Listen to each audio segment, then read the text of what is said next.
Hey, what's up, guys? My name is Chris here, and today I bumped into some local fans while getting snacks. So I was asked, how do I approach music when recording? So, having thought about it, I thought I'd make a video and give you my insight um, of how one to approach music and how I have approached it over the years. So, I'm gonna narrow it down. Got my guitar here. So, okay. So I'm going to narrow it down to two things. Um, it Whether it's reading scores or tabs, then you have the listening and identifying. So there's two ways you can go about learning music. Um, some people have been taught to read and prefer to read. That's really great. If that works for you, even better. Um, if you're like me, I like to do what I call listening and identifying. That helps me while I'm recording or when I'm playing. So, how can I put this?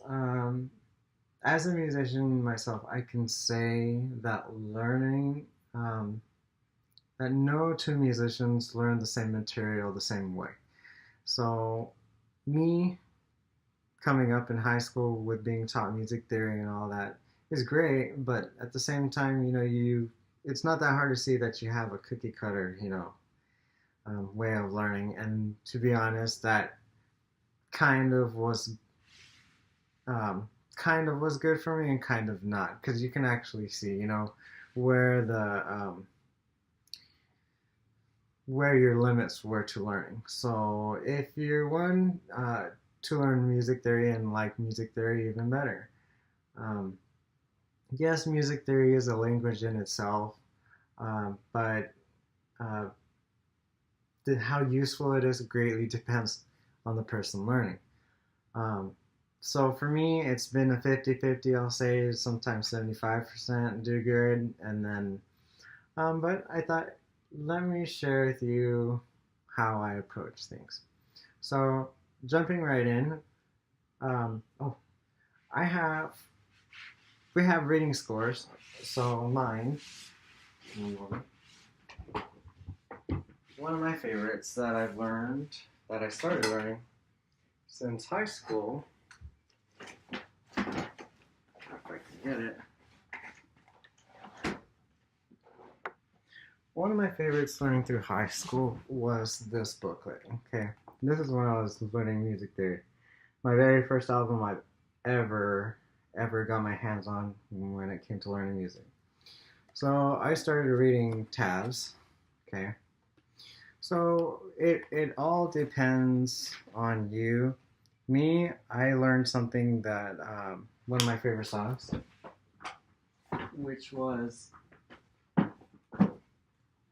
songs, which was Suicide Solution. I could read chords, and seeing how I could read chords, it was very helpful for me. So, um, if it's on, 1 minute, if I can actually do something here. Okay, there we go. To that. All right.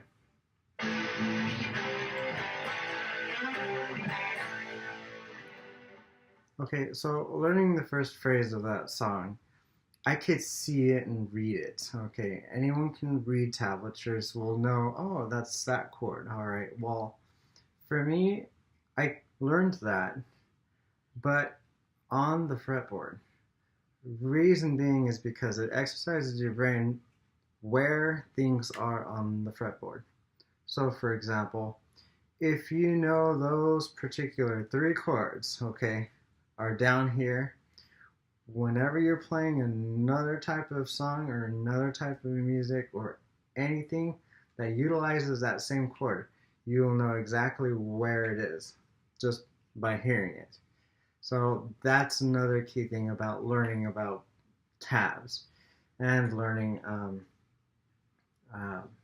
what's it called? Learning visually, the difference between learning visually and orally, especially depending on the instrument that you're learning on. Same as for piano. If you know a particular chord that's being played on the piano, you know exactly where that chord is. So that's very big when it comes to helping approaching music. That's one way.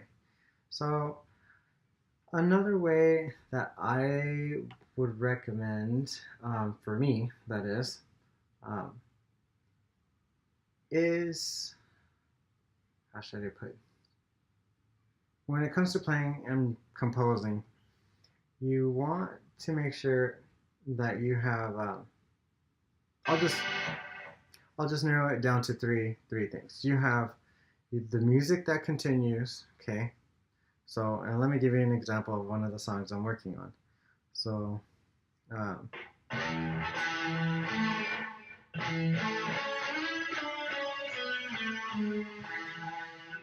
okay, so you hear how it's done to a point, but then it wants to continue. That's what I refer to as music that continues. So the second approach is when the music that resolves. So music, a phrase or a lick or whatever you want to call it, music that resolves is another, here's another example. It's the same thing.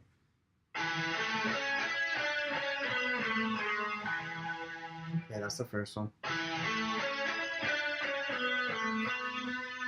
Another one, music that continues. Oh.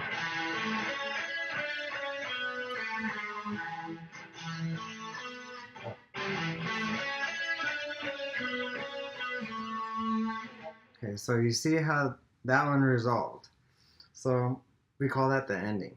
So for every piece of music that you use, you want to make sure that it continues until it ends.